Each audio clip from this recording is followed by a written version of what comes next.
बिस्मिल्लाहिर्रहमानिर्रहीम, अस्सलाम वालेकुम।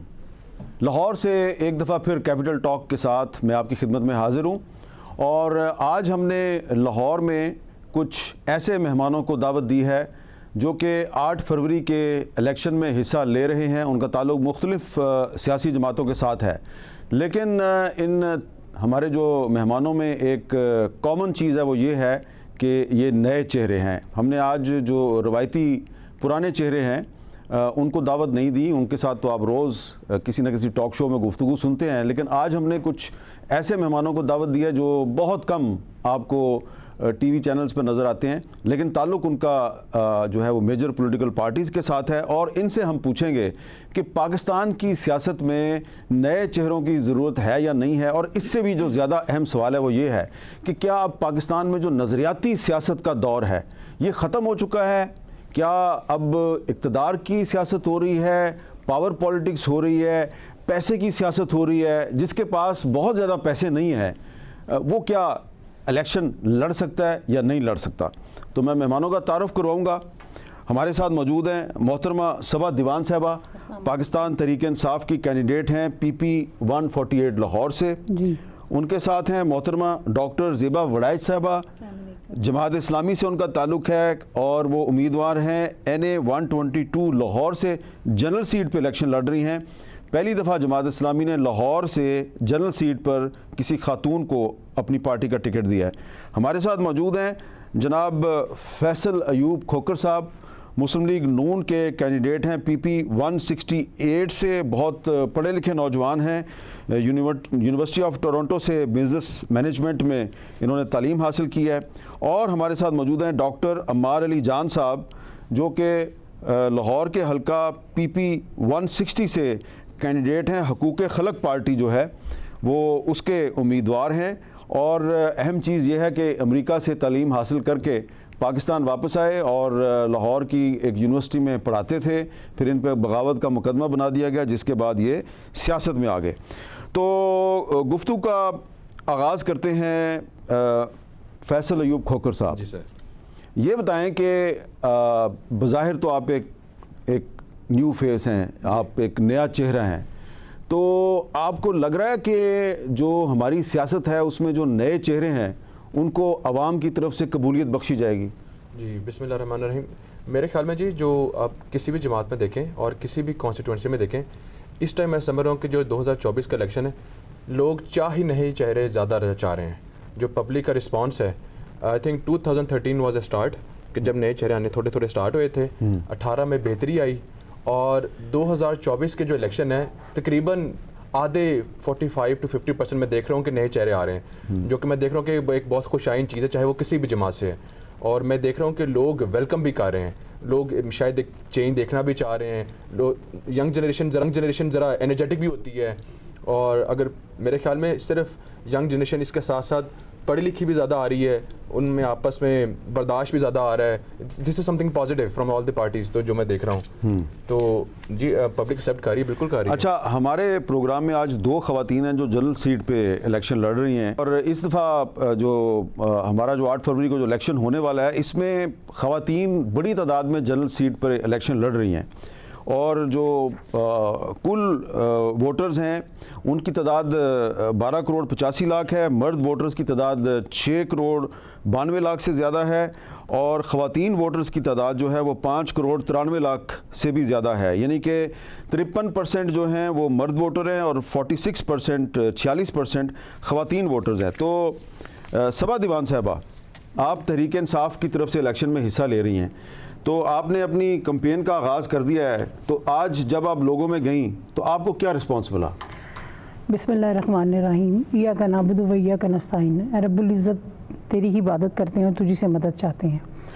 लोगों का रिस्पांस तो बहुत अच्छा रहा, मगर जब अभी मैंने जैसे आपको बताया कि जब मैं अपने हॉल पे पहुंची हूं तो अच्छी गैदरिंग थी, मुझे नहीं अंदाज़ा था कि लोग इस तरह आएंगे, क्योंकि आपको पता है कि खुल के तो कुछ करने दिया नहीं जा रहा। तो फ़ोन पे जो किसी को थोड़ा बहुत मैसेज दे दिया, आगे से आगे कन्वे किया उन्होंने, तो जो लोग आए और बड़ा अच्छा रिस्पांस था। मैं फ़र्स्ट टाइम निकली हूँ अवाम में और बहुत अच्छा रिस्पांस था लोगों का। फिर उसके बाद बाहर आपको मैंने बताया पुलिस आ गई और वो उन्होंने लड़के को कहा कि भाई फटाफट ये ख़त्म, ये बंद करो, 5 मिनट के अंदर अंदर लोगों को निकालो यहाँ से। तो वो फिर मैं बाहर आ गई। मैंने कहा चलो मैं देखती हूँ पुलिस को, उतनी देर में ये चलेगी। फिर मैं बाहर रोड लोगों से मैं मिली, कंपेन की मैंने। जो हमारे चाह मीरा का बाज़ार आ रहा था रास्ते में, तो बहुत अच्छा माशाल्लाह आई थिंक 80% लोगों का रिस्पॉन्स बहुत अच्छा था, बहुत अच्छा। तो आपको और बुज़ुर्गों ने सर पे प्यार भी किया, अच्छा। भाइयों ने नारा भी दिया और बहन को इज़्ज़त भी दी। माशाल्लाह मेरा तो फर्स्ट टाइम बहुत अच्छा एक्सपीरियंस था। अच्छा अमार अली जान, ये बताएं कि आप के नारे जो हैं आपने इंट्रोड्यूस किए हैं अपनी कॉन्स्टिट्यूंसी में, लाल झंडा आप लहरा रहे हैं, ठीक है, ये बताएं कि आपको क्या रिस्पांस मिल रहा है? क्योंकि एक तासुर यह है कि नज़रियाती सियासत ख़त्म हो गई है, आइडियोलॉजी ख़त्म हो गई, अब जिसके पास पैसा है सिर्फ वही जीतेगा। आपको क्या रिस्पांस मिला है? मीर साहब ने बिल्कुल ठीक बात की। जो इस वक्त ख़त्म की गई है नज़रियाती पॉलिटिक्स, और वो जबर के ज़रिए की गई है, पैसे के ज़ोर पे की गई है। लेकिन अगर नज़रियाती सियासत के बगैर सियासत होगी तो कोई मकसद ही नहीं रहेगा सियासत का। फिर यही है कि कोई एक पार्टी छोड़ के दूसरी पार्टी, जहाँ पे ताकत होगी, जहाँ पे पैसा होगा। हमारी तारीख़ ये बताती है कि जब भी मज़ाहमत हुई है तो नज़रियाती लोगों ने की है। ये बदकिस्मती है कि मुश्किल वक्त में पार्टियां भी नज़रियाती कारकुन ढूंढती हैं जो जेल जा सकें, जो कोड़े खा सकें। लेकिन जब वो इलेक्शन आ रहा होता है, इक़्तिदार की बात आ रही होती है, तो फिर वापस पैसे की सियासत शुरू हो जाती है। हमने ये फ़ैसला किया है कि हमने मज़दूर तहरीक को फिर से बनाना है, लाहौर में, पंजाब में, पाकिस्तान में। तुलबा तहरीक में भी मैं रहा हूँ, मज़दूर तहरीक में भी रहा हूँ। जब तक हम एक आम लोगों की, मज़दूरों की, किसानों की, मिडिल क्लास की नुमाइंदगी नहीं करेंगे, सियासत के ऊपर एक छोटा सा तबका काबिज़ रहेगा। और जमहूरियत की ज़रूरत किसे होती है? जागीरदारों को नहीं होती, जर्नैलों को नहीं होती, जजों को नहीं होती, एरिस्टोक्रेसी को नहीं होती। जमहूरियत की ज़रूरत उन लोगों को होती है जिनकी नुमाइंदगी नहीं हो रही होती सिस्टम में। और अगर जमहूरियत के अंदर भी उनकी नुमाइंदगी नहीं होगी तो फिर ये खोखली जमहूरियत होगी।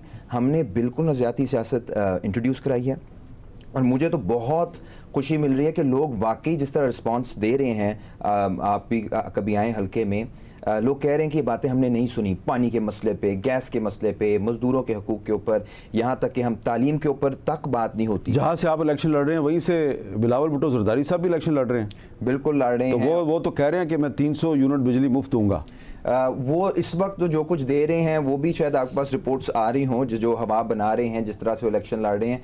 मेरे ख्याल में इलेक्शन वो होना चाहिए जिसमें पहले आकर आप मंशूर दो, कुछ अर्सा काम करो, उधर आके लोगों से मिलो। लास्ट मिनट पे जब आके, अतातार साहब भी लास्ट मिनट पे आए हैं, बिलावल साहब भी लास्ट मिनट पे आए हैं, ये वहाँ पे चौकों के नाम तक नहीं ले सकते कि कौन से इलाके कौन से हैं। हम तो बहुत अरसे से काम कर रहे हैं, वहाँ पे अकेडमी बनी हुई है, अस्पताल हमारा बना हुआ है, पिछले 12 साल से काम कर रहे हैं। लेकिन जब आप ऐसे पैराशूट इन करते हो, उसका भी एक तरीक़ेकार होता है। 6 महीने आप लगाओ, 2 महीने लगाओ। लास्ट 4 वीक्स के अंदर आके अगर आपको लगता है कि आप किसी तरह बस नारे दे के या पैसा लगा के आप इलेक्शन जीत जाओगे, तो मैं ख्याल वो लोगों की भी तजलील है जो तो हमारे। आपके ख्याल में बिलावल साहब नज़रियाती सियासतदान नहीं है?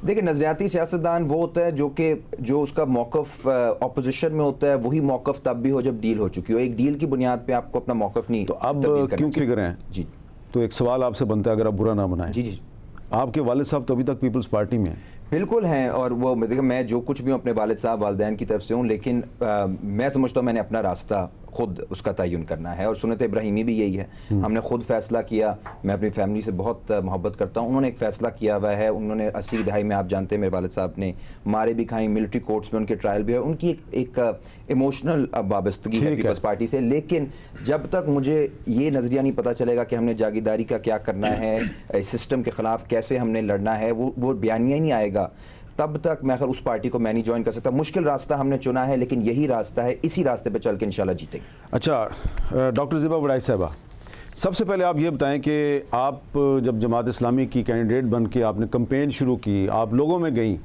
तो लाहौर शहर जो है वहाँ पे पहली दफ़ा जमात इस्लामी ने जनरल सीट पे एक खातून को टिकट दिया। आपको कैसा रिस्पांस मिला?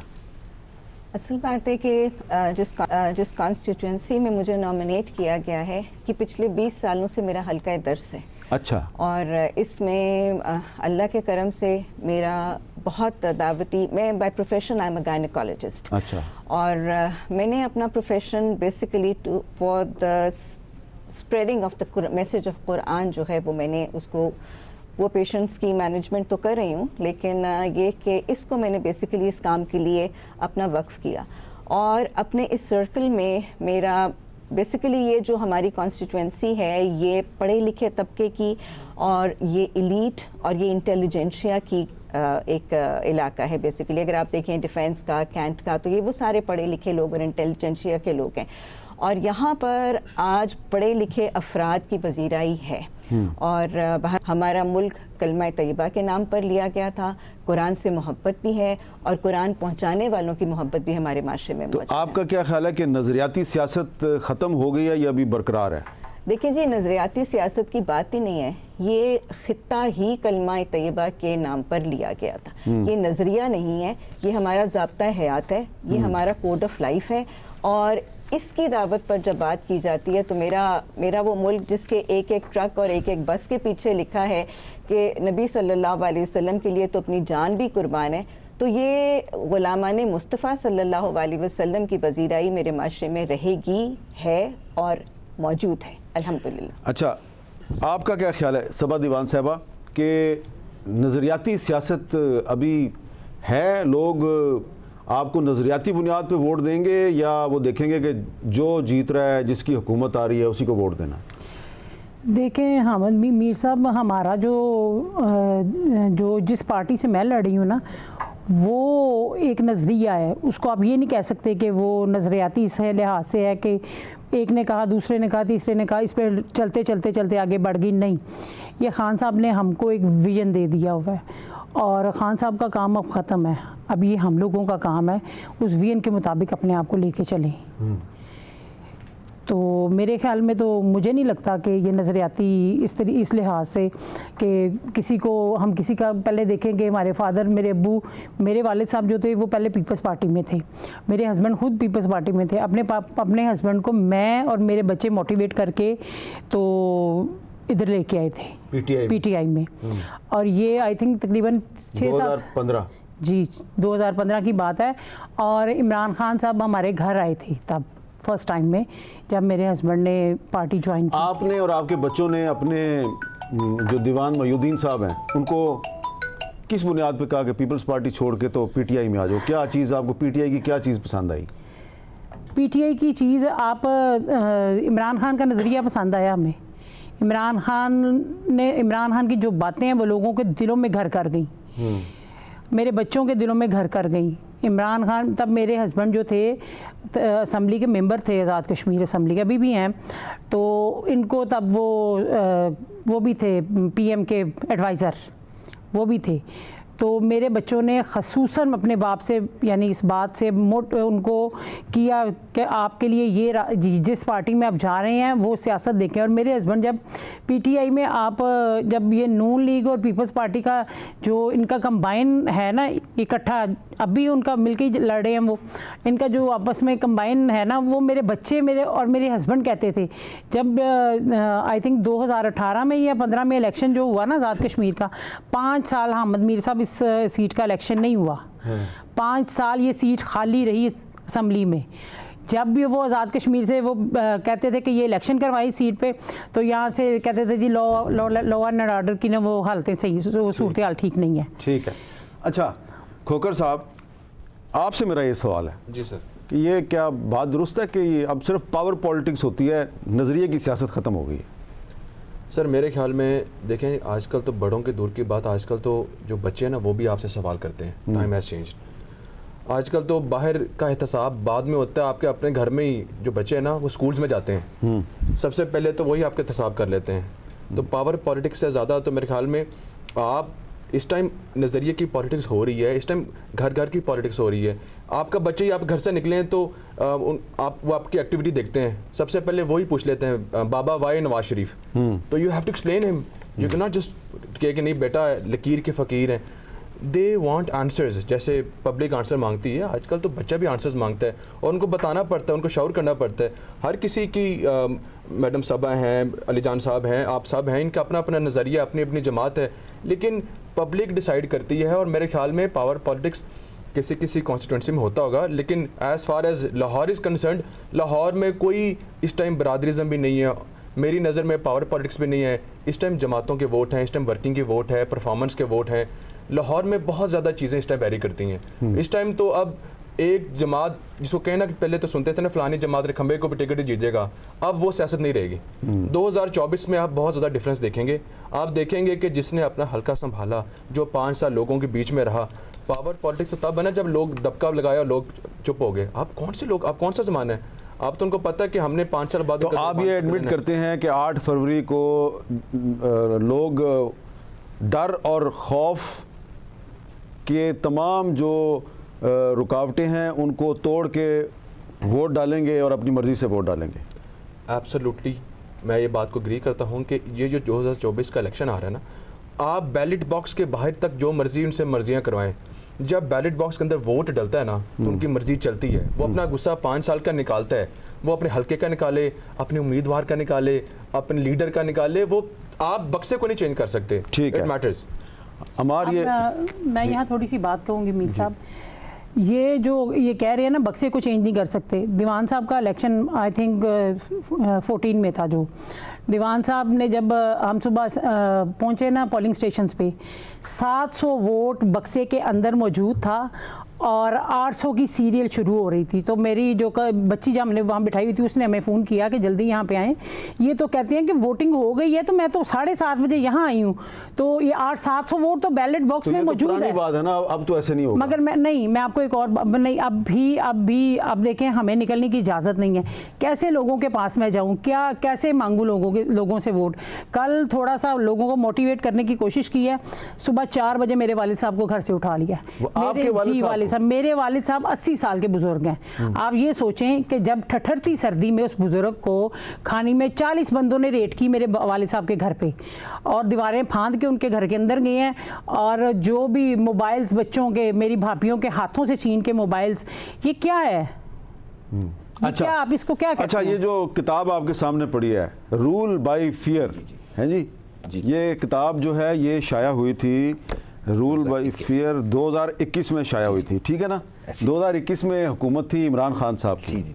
तो आपने ये रूल बाय फियर लिखी थी, तो जो अब सबा दीवान साहबा जो कह रही हैं, सूरत हाल वही है या कोई चेंज आई है? मैं तो आपके साथ इजहार यकजहती करता हूँ, ये बिल्कुल ऐसे सूरत हाल है, हमारे हल्के में भी हुआ है। अभी भी वो तो थाने में ही है, अभी भी वो घर नहीं आए। ये टोटल अनएक्सेप्टेबल है। ये बुजुर्गों के साथ हो रहा है, औरतों के साथ हो रहा है, हमारे हल्के में हो रहा है, PPI 160 में हुआ है, PTI के हमारे दोस्तों के साथ, और ये एक साइकिल है जिसको हमें तोड़ना पड़ेगा। जो ये किताब लिखी गई थी उस वक्त लिखी गई थी जब PTI दौर में भी लोगों को पकड़ा जा रहा था, मुझे यूनिवर्सिटी से निकाला गया, सेडिशन का आप पे बगावत का मुकदमा भी PTI के दौर में बना? बिल्कुल बना। आपको नौकरी से भी PTI के दौर में निकाला गया। लेकिन देखिए अल्हम्दुलिल्लाह जब PTI पे मुश्किल वक्त आया 9 मई के बाद, जो पहला इवेंट हुआ मिलिट्री कोर्ट्स के खिलाफ, वो हमने लाहौर हाई कोर्ट में करवाया, जिसमें कुर्द साहब को भी लेकर आए। हमने कहा ज्यादती जो हो, हमारा मसला PTI नहीं है, नून लीग नहीं है, कोई पार्टी नहीं है, मसला लड़ाई, जुल्म से लड़ाई है। जो भी जालिम होगा उसके खिलाफ हम खड़े हो जाएंगे। इसी तरह जब एक हमने ह्यूमन राइट्स कॉन्फ्रेंस की, जब खदीजा शाह वगैरह पकड़े गए थे उनके लिए सितंबर में, तो मुश्किल हालात में हम बोले हैं। ये एक पूरा एक हिस्ट्री है कॉलोनियल टाइम्स से कि हमारे जो कुछ इदारे हैं उनका ख्याल है कि आपने अगर लोगों को कंट्रोल करना है तो वो कोई आइडियोलॉजी के ज़रिए ना करें, सीधा खौफ के ज़रिए करें, खौफ के ज़रिए आप हुकूमत कायम करें। और ज़िबा बड़ाई साहबा, आपने अब तक जो कैंपेन किया है, तो लोग जो हैं वो क्या चाहते हैं आपसे कि आपको वो अगर इलेक्ट करते हैं तो आपने उनके लिए क्या करना है? जी, इश्यूज़ तो सारे हलकों के वही हैं जो इस हलके में हैं। अगर आप देखें तो बहुत ज़्यादा बड़ा इशू जो हमारे यहाँ चल रहा है वो हेल्थ के इश्यूज़ हैं, हमारी एनवायरमेंटल पोल्यूशन के इश्यूज़ हैं। हेल्थ के इश्यूज़ में अगर मैं देखती हूँ तो मेरे हलके में कैटेगोरिकली 2 क्लियर कट तबके हैं, एक बहुत ज़्यादा हाई फ्लाई और बहुत ही ज़्यादा एलिटिस्ट तबका, और एक बिल्कुल ही डिप्राइव्ड और अंडर प्रिविलेज तबका। लेकिन दोनों तबके जो हैं वो क्राइसिस का शिकार हैं। अगर आप हेल्थ के मामले में देखें तो वो नीचे वाला तबका जब खाली जेबें लेके सरकारी अस्पताल में जाता है तो वहाँ पर दवाइयों का भी फैसिलिटीज़ का भी फुकदान है, एक एक बेड पे 2-2, 3-3 मरीज़ पड़े हुए हैं। I myself am observer of all this in all the hospitals. और अगर आप देखें तो वो पैरामेडिकल और डॉक्टर्स जो हैं वो ओवरवर्कड हैं, वो चिड़चिड़े हैं, वो अटेंड नहीं कर रहे।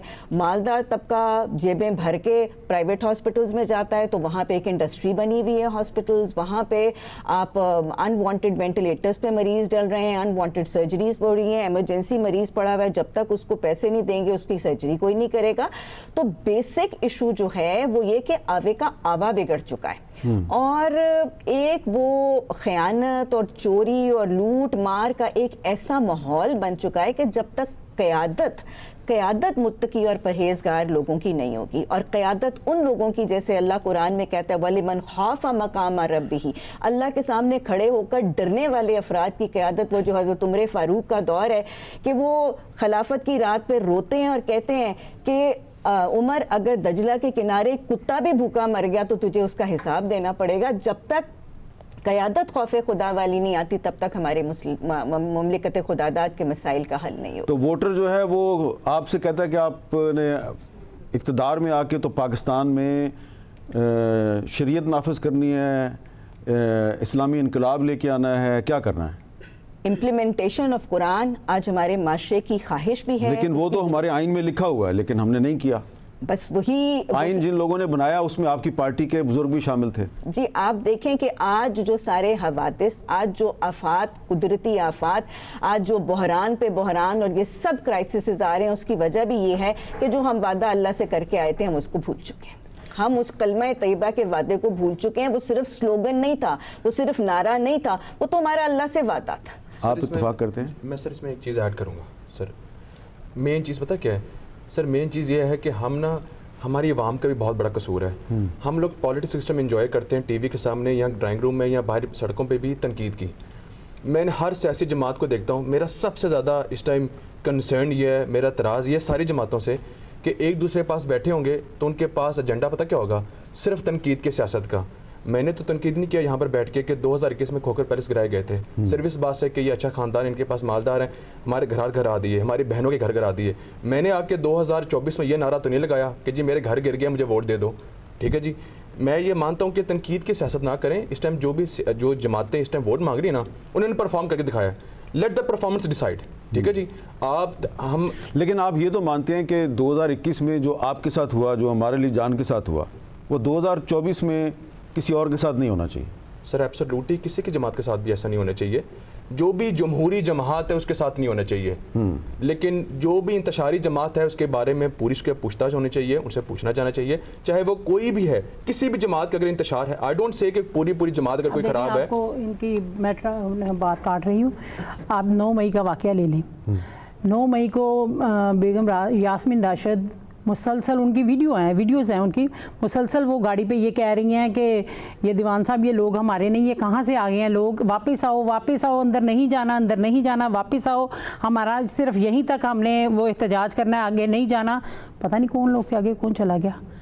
और अगर आप ये बात करते हैं ना कि डिलीवर करने की, तो इमरान खान ने बहुत डिलीवर किया है। आपकी जो MNA की कैंडिडेट हैं वो कौन है? हमारी MNA की ये आलिया हमजा। तो आलिया हमजा साहबा की वीडियो आपने देखी है 9 मई के जी। वो क्या कह रही है? नहीं, मैंने नहीं आलिया हमजा की वीडियो देखी। नहीं देखी आप? नहीं देखी मैंने। मैं आपके साथ अब क्या बहस करूं? हाँ जी, उनकी मैंने वीडियो नहीं देखी, मैंने यास्मीन राशिद की देखी। और चूंकि वो मेरे हस्बैंड की गाड़ी के साथ उनकी गाड़ी थी, मेरे हस्बैंड भी गाड़ी के ऊपर ही बैठे हुए हैं, नीचे नहीं उतरे। अब 9 मई से लेके आज 9 महीने हो गए, मेरे हस्बैंड घर नहीं आए। आपके इस वक्त हस्बैंड भी जो है वो नहीं है, वो यहाँ नहीं आते नहीं और है, आपके वालिद साहब भी गिरफ्तार? मेरे वालिद साहब भी गिरफ्तार हैं और मेरे भाई भागे हुए हैं सारे। अच्छा, अगर आप वो ये बात करेंगे ना कि कारकर्दगी पे, अगर कारकर्दगी पे बात होगी तो कारकर्दगी तो बड़ी दूर तक जाएगी। तो फिर अगर आप फर्ज करें कि आप इलेक्ट हो जाती हैं जी, तो आप अपनी पार्टी के साथ खड़ी रहेंगी इंशाअल्लाह ताला, इंशाअल्लाह ताला। मैं देखिए मीर साहब खत्म कराने के लिए आप वफादारी बदल देंगे? नहीं मीर साहब नहीं, मेरे हस्बैंड मुझे शायद मेरा जो फैमिली बैकग्राउंड है ना सियासी है, मेरे पेरेंट्स की तरफ से भी। मेरे वालिद साहब भी थे वो भट्टो के ज़माने में वो भी ओहदेदार थे ये इसके। तो अब जो मैं शायद थोड़ा कभी मैं आई नहीं इतने साल, मेरे हस्बैंड ने इलेक्शन लड़े, कभी मैं कैंपेन पे नहीं उनके साथ गई। बेशक मुझे सियासत का इल्म ज़रूर है, मैं 34 साल उनके साथ ज़िंदगी के गुजारे हैं, मगर जब ये अब हालात देखे, मेरे बच्चे कहते थे कि मम्मा ये कैसे, आप क्या करेंगी, तो मेरे हस्बैंड ने एक ही बात की, उसने कहा कि ये सियासत नहीं है, ये मेरा खुदा जानता है, ये जहाद है। अच्छा। मैं इसको जहाद समझ के करता हूँ और तुम भी इसको जहाद ही समझ के करना है तुम्हें। अच्छा जी, यहाँ पे मैंने एक ब्रेक लेनी है और ब्रेक के बाद एक ब्लूमबर्ग की रिपोर्ट आई है, उस पर भी बात करेंगे। ब्रेक के बाद दोबारा मिलते हैं।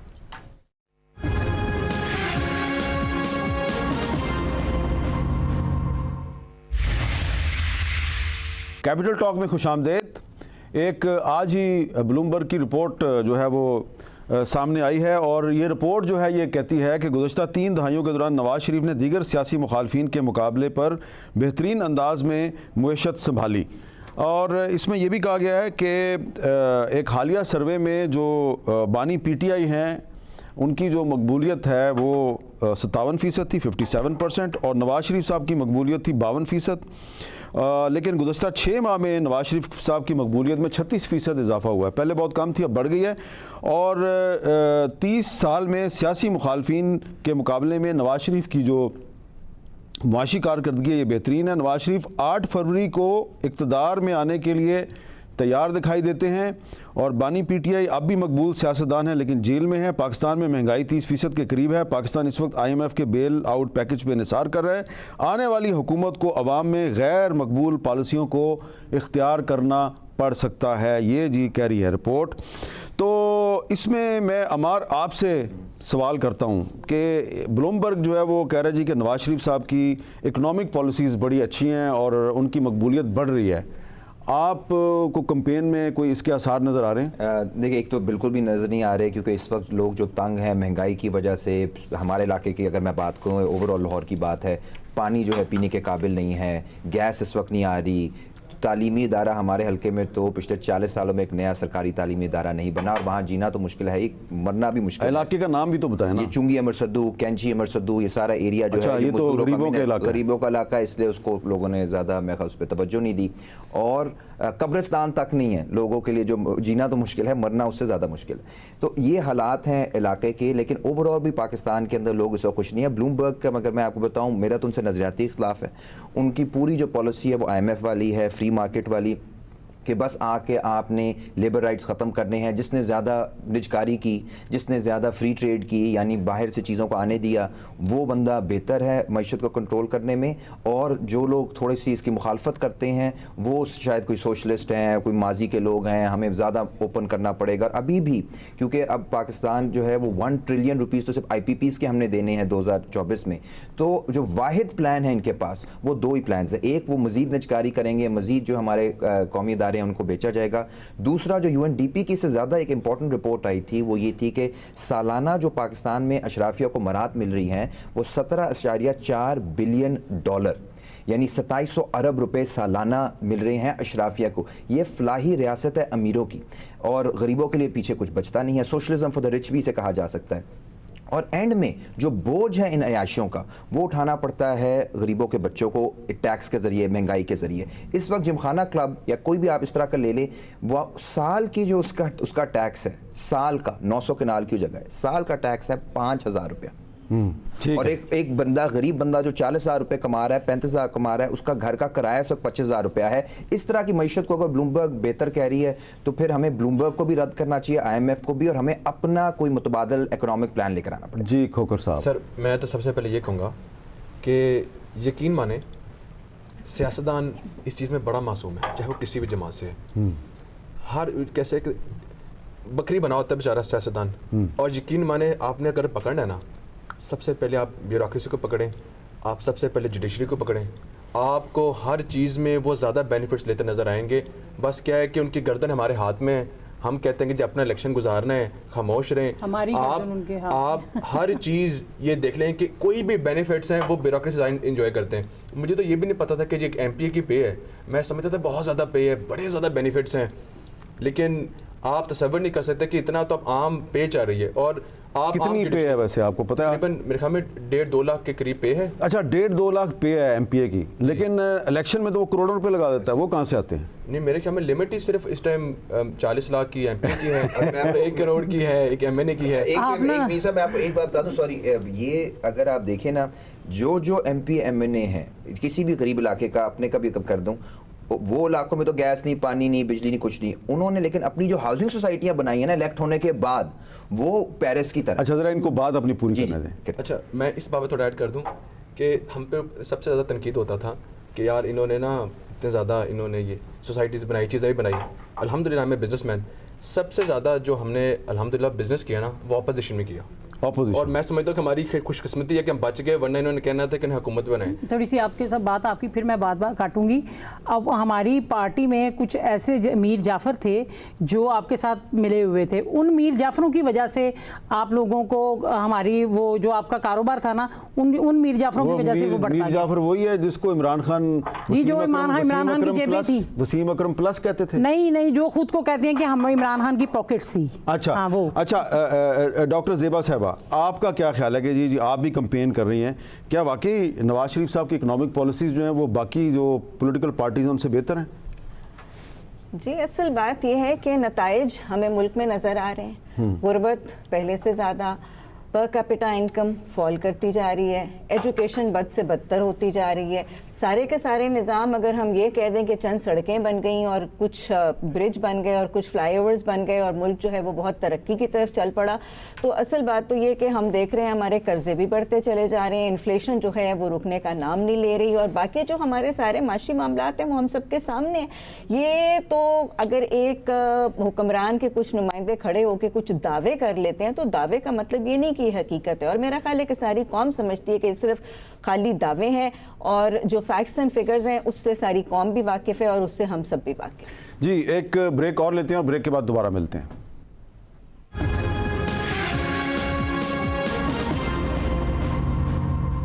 कैपिटल टॉक में खुशामदेद। हम आज गुफ्तगू कर रहे हैं लाहौर में, और हमारे साथ कुछ नए सियासी चेहरे हैं, और ऐसे चेहरे हैं जो आपने इलेक्ट्रॉनिक मीडिया पे उनको कम देखा होगा। सबा साहिबा, 8 फरवरी को वोटर्स का टर्नआउट कैसा नज़र आ रहा है आपको? बड़ी तादाद में लोग निकलेंगे या नहीं निकलेंगे?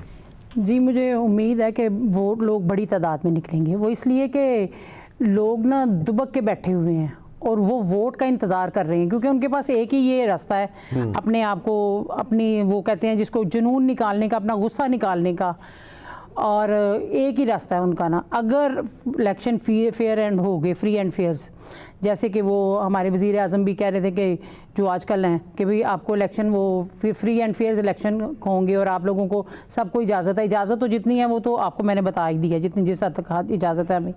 तो बाकी ये है कि ये मुझे लगता है कि बहुत अच्छा टर्न आउट रहेगा। अच्छा। अगर बॉक्सेस ना भरेगे, अगर बॉक्सेस की गिनती प्रॉपर हुई और गिनती के वक्त जो वो क्या कहते हैं, ये जो सिस्टम बैठ ना गया, RTGS, हाँ, जैसे जो बैठ जाता है, जो हर दफ़ा बैठ जाता है, वो एक वक्त तो पिछली दफ़ा उसके बैठने का आपकी पार्टी को बहुत फ़ायदा हुआ। वो अगर वो ना भी बैठता ना तो हमारी पार्टी फिर भी जीती हुई थी अल्लाह के फजल से। वो मगर उससे पिछली दफ़ा भी बैठा था। हाँ। जब नवाज शरीफ ने 11 बजे ऐलान कर दिया था कि मैं वज़ीर आज़म बात भी ठीक है। हाँ जी, उस दफ़ा भी बैठा था, और दुआ कीजिए कि इस दफ़ा सिस्टम ना बैठे। डॉक्टर ज़ेबा वड़ाई साहब, आपको क्या लग रहा है कि 8 फरवरी को वोटर्स का टर्नआउट कैसा होगा? जी बिल्कुल, लोग निकलेंगे।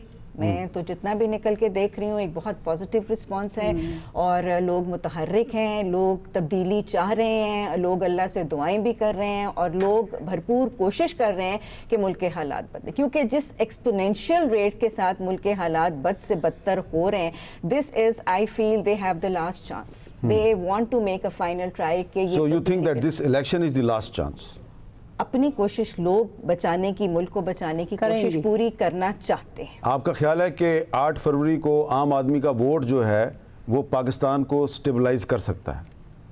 स्टेबलाइज बिल्कुल कर सकता है, अगर मुल्क के लोग एक सही रास्ते पर चलें, अपने इरादे, अपने लगन, अपने फ्रेम्स ऑफ माइंड को चेंज करें, और अल्लाह की खातिर अपनी नियतों को खालिस करके मुल्क को बचाने के लिए, और जिस मकसद के लिए मुल्क बचा था उस मकसद के लिए अल्लाह से वादा वफा करके निभाने के लिए निकलेंगे, तो अल्लाह का हुक्म होगा और कुन फयकून। और वैसे मैं आपको बता दूँ, ये मुल्क कायम रहने के लिए बना था, नाउमीदी कुफर है, मायूसी गुनाह है। अल्लाह ने खुद कहा युज़हिरहु अलद दीन कुल्लिही वलौ करिहुल काफिरून। फैसल अयूब खोखर साहब, 8 फरवरी को टर्न आउट कैसा नज़र आ रहा है आपको? सर मुझे तो इंशाल्लाह ताला बहुत अच्छा होएगा। मुझे सबसे पहले समझ नहीं आ रही कि 8 फरवरी को मजलूमियत का दावा कौन करेगा, जिसने 5 साल अपोजिशन काटे, जिन्होंने 1.5 साल अपोजिशन काटी, या जो जमात में ही नहीं आए।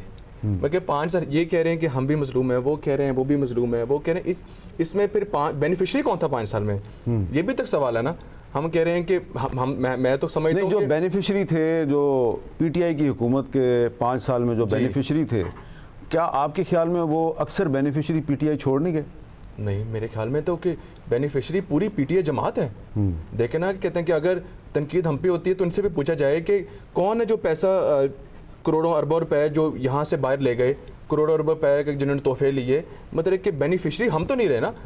ये रोना धोना का दावा तो हमें करना चाहिए। 5 साल ऑपोजिशन तो हमने काटे हैं। अब केयर टेकर गवर्नमेंट आती है, वो कहते हैं जी वो भी हमारी है। ये तो हर एक का रोना धोना है। जो हुकूमत से निकल जाता है वो कहता है जी मैं रो पड़ा, मैं मर गया, मुझे निकाल दिया। 18 महीने पहले आप लोगों की 18 माह की हुकूमत थी आपकी, और उसमें आवाम रो पड़ी है। वो आप कभी हमारे हलके में जाएं तो लोगों का हाल देखें। ये 18 पीडीएम की हुकूमत आप लोगों की थी ना, उसमें नून लीग थी, पीपल्स पार्टी थी, आप लोगों की थी। तो लोगों रो पड़े हैं, लोग रो पड़े हैं, लोगों ने वो क्या कहते हैं खुदकुशियाँ कर रहे हैं लोग, और बहुत बुरे हालात है लोगों के।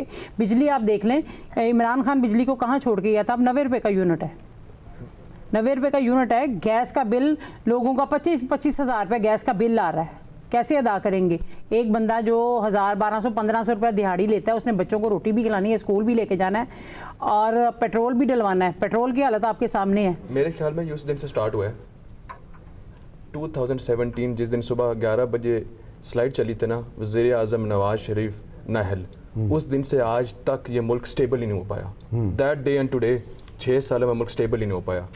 आपने फिगर्स मैच करने तो उन फिगर्स को मैच करें। अच्छा, अमार अली जान, आपको क्या नज़र आ रहा है कि इलेक्शन डे पे वोटर्स बड़ी तादाद में निकलेंगे या नहीं निकलेंगे? देखिए, निकलेंगे। अगर रोकने की कोशिश की गई तो बहुत मसाइल पैदा होंगे, अदम इस्तेकाम होगा। ऐसा बिल्कुल भी नहीं होना चाहिए। मैं ख्याल अगर तो लोगों को ऑप्शन मिलेगी, लोग बहुत बड़ी तादाद में निकलेंगे। और दूसरी बात यह है कि लोगों में गुस्सा है। लोग चाह रहे हैं कि नए चेहरे भी हों, नई सोच हो। मैं ख्याल जो हमारा भी स्लोगन है कि चेहरे नहीं निज़ाम को बदलो। लोग वाकई निकलना चाह रहे हैं, कुछ बेहतर करना चाह रहे हैं। लेकिन एक बात मैं अब ज़रूर ये इसमें ऐड करना चाहूँगा कि ज़रूरी नहीं कि उसके बाद स्टेबिलिटी आ जाए, क्योंकि जो इस वक्त माशी हालत है वो इस तरह की है कि जो हुक्मरान तबकात हैं, किसी भी पार्टी का हो, उसके अंदर ये ख्याल है कि हम बोझ अवाम पे डालेंगे। क्योंकि जैसा ब्लूमबर्ग की रिपोर्ट ने छोटी सी बात की, ये मुश्किल फ़ैसले एलिट्स के लिए नहीं होंगे, अशराफिया के लिए नहीं होंगे। ये मुश्किल फ़ैसले पिछले कई सालों से अवाम के लिए ही मुश्किल फ़ैसले। इसलिए अवाम को मुनज़्ज़म होना पड़ेगा, लोगों को आपस में इत्तेहाद करना पड़ेगा, तंजीम साजी करनी पड़ेगी। जिस तरह 60s 70s के अंदर आम लोग की बहुत बड़ी बड़ी ट्रेड यूनियंस होती थी, स्टूडेंट यूनियंस होती थी, औरतों की तंजीमें, किसानों की तंजीमें, वो थी जो अवाम के हकूक़ का तहफ़्फ़ुज़ करती थी। जब तक वो मुनज़्ज़म नहीं होंगी ये लड़ाई मुश्किल है, क्योंकि एक तरफ एक तबका तो बहुत ज़्यादा मुनज़्ज़म है, अवाम गैर मुनज़्ज़म है। हमारा काम होना चाहिए। आपके ख्याल में लेफ्ट और राइट को इकट्ठे होना पड़ेगा? अवाम के हक में जो भी है उसको साथ चलना पड़ेगा। और बुनियादी जो एजेंडा है, जो मैनिफेस्टो है, जो अवामी इश्यूज़ हैं, स्पेशली इकोनॉमिक इश्यूज़, क्योंकि मईशत इस वक्त सबसे बड़ा इशू आ रहा है हमारे लिए, और उस पर मेरा ख्याल हमें लेफ्ट पे खड़ा होना पड़ेगा। हमें जो ये फ्री मार्केट फंडामेंटलिज्म है, जो ब्लूमबर्ग IMF से आ रहे हैं, बाहर से पढ़ के कुछ आ जाते हैं टेक्नोक्रेट्स, और हर बारी वो कोई एक दवाई देते हैं और उसका नुकसान होता है बार बार, फिर भी हम उसे रिपीट किए जा रहे हैं। उसको ख़त्म करके हमें अपना मुतबादिल प्लान देना। डॉक्टर ज़ेबा साहब, आप एग्री करती हैं हमारे से? जी, असल बात यह है कि मैं तो एक ही बात से एग्री करती हूँ, ज़मीन अल्लाह की है, उस पर हाकमियत अल्लाह के दीन की कायम होनी चाहिए। इस ज़मीन पर अल्लाह का निज़ाम नाफिज हो, कुरान आइन बने, कुरान दस्तूर बने, कुरान निज़ाम हुकूमत बने, यही हमारे लेकिन ये तो मैंने पहले भी आपसे कहा कि हमारे आइन में लिखा हुआ है कि कोई कानून पाकिस्तान में कुरान और हदीस के ख़िलाफ़ नहीं होगा। लेकिन आपको पता है कि उसके बावजूद अगर अदालत जो है वो कहती है कि जो रिबा है, यानी कि सूद जो है वो गैर इस्लामी है, तो हुकूमत जो है उसके ख़िलाफ़ कोर्ट में चली जाती है। आप देखें, अगर कॉन्स्टिट्यूशन में जो लिखा है, लेकिन आप अगर अपने निज़ाम कानून को भी देख लें, हमारी कॉन्स्टिट्यूशन 90% वही है जो ब्रिटिश कॉन्स्टिट्यूशन है। हमारा legal system basically Indian penal code है जो चल रहा है। नहीं, लेकिन हमारा कॉन्स्टिट्यूशन कहता है कि रिबा को ख़त्म किया जाएगा। जी रिबा को ख़त्म किया जाए, लेकिन उसके बावजूद हम वो बैंकिंग सिस्टम तो वैसे का वैसे चला रहे हैं। हम उसमें लिख देते हैं कि अदल कायम किया जाए, लेकिन नाइंसाफ़ी, जुल्म, ज़्यादतियाँ, धांधलियाँ, मार पीट, वो सब कुछ वैसे का वैसे चल रहा है। ना हम जो आइन में कुरान के मुताबिक लिखते हैं ना हम उसको मानते हैं, और बाकी हम आइन में और अपने दस्तूर तो में। हमारा मसला मुनाफिकत है। जी बिल्कुल सर, मेरे ख्याल में मसला हमारा मुनाफिकत ही है और लॉ से ज़्यादा लॉ की इम्प्लीमेंटेशन है। मेरे ख्याल में सिर्फ सर सबसे पहले, लेकिन हर किसी चीज़ को ठीक करने के लिए एक स्टार्ट होना चाहिए। स्टार्ट है काजी। आपका मुल्क का काजी ठीक होगा, सब कुछ ठीक होगा। आपकी जुडिशरी ठीक होगी ना, मैं बार बार कह रहा हूँ, आई एग्री विद यू बेटा, जुडिशरी ठीक होगी, हर चीज़ बिल्कुल ठीक ठीक कह होगी। रहे हैं ये। अच्छा, ये वो मुझे बड़ी खुशी हो रही है कि पीटीआई और मुस्लिम लीग नून जी। किसी एक नुक्ते पे जी, एक मैं- दूसरे से हाँ, इत्तेफाक कर जी रहे जी हैं। मैं वो इस लिहाज से अच्छी बात है। कि जो आजकल हमारी जुडिशरी का हाल है ना, वो आपके सामने है। रातों को अदालतें लगती हैं, ठीक है, और कई वक्त दिन को भी नहीं लगती। इमरान खान के केसेस में आपके सामने सारे हालात हैं कि उसके दिन में भी उसको छुटकारा नहीं मिल रहा, बेकसूर उसको जेल में रखा हुआ इन्होंने। उसके काम देखे, सबसे पहले उसने सेहत कार्ड दिया लोगों को, जो 10 लाख रुपए का कार्ड हर इंसान की पॉकेट में था। गरीब से गरीब इंसान जाके जिस मर्जी हॉस्पिटल में जाके अपना इलाज करवा सकता था। उसके बाद उसने ये जो यतीम बच्चों की कफालत का किया, ठीक है। फिर उसने ये जो वो लंगर खाने खोले, बेशुमार उसके काम है इमरान खान के। तो इस लिहाज से अगर देखा जाए तो इमरान खान पे भी ये बड़ा कठिन वक्त है, और ये जुडिशरी की वजह से है, बस ये जजेस की वजह से। हाँ जुडिशरी जी, की वजह से और जी, किसी की वजह हाँ से, ठीक जी। है। अच्छा अमार, आखिर में आप बताएं, आपने भी इज़हार यकजहती किया इनके साथ, आपने एक चीज़ नोट नहीं की कि ख्वाह नून लीग हो, पीटीआई हो, जमात इस्लामी हो, कोई भी पार्टी हो, जो पुराने लोग होते हैं, पुराने लोग जब आपस में बैठते हैं वो ज़्यादा लड़ते हैं आपस में, आई एग्री, हैं? I agree sir. अगर नए लोगों को बिठाएं तो बड़ी कंस्ट्रक्टिव, बड़ी अच्छी गुफ्तगू होती है। और सर, मेरे ऐसे ही ख्याल है। में ऐसे ही होना चाहिए, है? ऐसे नहीं, ही। ये आपके टाइम- नज़रिए में इख्तलाफ ज़रूर हो सकता है, मगर आप किसी को दुश्मनी अब्यूज़ नहीं। करने का बिल्कुल। या किसी से दुश्मनी रखने का आपको हक नहीं होना हमारी चाहिए। डेस्टिनेशन सेम है ना, पाकिस्तान की प्रोग्रेस, नहीं, रास्ते अपने अपने। बहुत अच्छी बात की भाई साहब, और बल्कि इस तरह के शोज़ मज़ीद भी होने चाहिए। और जो बिल्कुल मैम भी जिस तरह कह रही है, नज़रियाती इख्तलाफ लाजमी है, क्योंकि नज़रियात है ना, हर पार्टी का अपना होता है। पार्टी का मतलब ही होता है नज़रियात के ऊपर आप खड़े हो, लेकिन वो दुश्मनी नहीं होती। बिल्कुल वो ठीक। कोई ऐसी बात नहीं होती, क्योंकि ज़ाती अना है वो, वी ऑल आर पेट्रियट्स, लेकिन हम किसी मुख्तलिफ रास्ते से बहुत पाकिस्तान बहुत को शुक्रिया, मंजिल तक पहुंचाना बहुत बहुत शुक्रिया हमारे अली जान खोकर साहब, आपका भी बहुत बहुत शुक्रिया, आपका भी बहुत बहुत शुक्रिया सबा दीवान साहब और डॉक्टर ज़ेबा वड़ाई साहब, आपका भी बहुत बहुत शुक्रिया। तो ये आप समझे कि आज मैंने भी एक एक्सपेरिमेंट किया कि बजाय कि मैं कोई बड़े बड़े नामों वाले बड़े बड़े सियासतदानों को अपने प्रोग्राम में बुलाऊं, तो वो उन्होंने वही करना था, पुरानी बातें करनी थी, बड़े तल्ख से लहजे में उन्होंने एक दूसरे की ऐसी तैसी करनी थी। लेकिन हमने उन्हीं पार्टियों से कुछ नए लोग बुलाए, और उन नए लोगों ने, नए चेहरों ने इख्तलाफ किया, शिकवा शिकायत किया, लेकिन कुछ बातों पे उन्होंने एक दूसरे से इत्तेफाक किया। और यही वो ज़रूरत है जिसका एहसास जो है वो वोटर्स को भी करना चाहिए कि अगर वो चाहते हैं कि पाकिस्तान को तब्दील करें तो 8 फरवरी को जिसको भी उन्होंने वोट देना है अपनी मर्ज़ी से वोट दें, लेकिन बड़ी तादाद में अपने घरों से निकलें और अपने वोट को एक हथियार बनाएं, और जिसको वो समझते हैं गलत उसके ख़िलाफ़ वोट डालें, जिसको वो समझते हैं सही उसके हक़ में वोट डालें। और इस इलेक्शन के बारे में बहुत सी बातें हो रही हैं, बहुत से लोग मायूस हैं, उनका ख्याल है बहुत प्री पोल रिगिंग हो रही है, सब कुछ हो रहा है, लेकिन आपका जो वोट है वो वोट कोई ना कोई डिफरेंस क्रिएट कर सकता है, इसलिए वोट ज़रूर डालें। मुझे दीजिए इजाज़त, अल्लाह हाफ़िज़।